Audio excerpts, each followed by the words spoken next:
How to add a gift card to Apple Pay. For this, we will need to go to our Apple Wallet and click on the plus icon in the top right corner.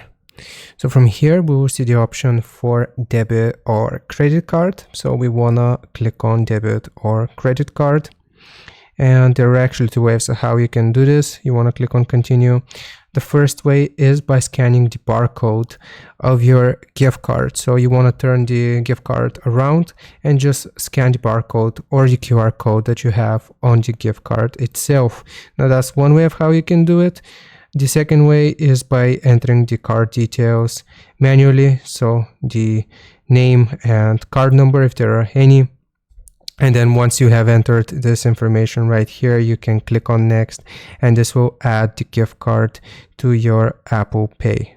So hope this helps you out. Leave a like and sub, and I'll see you next time.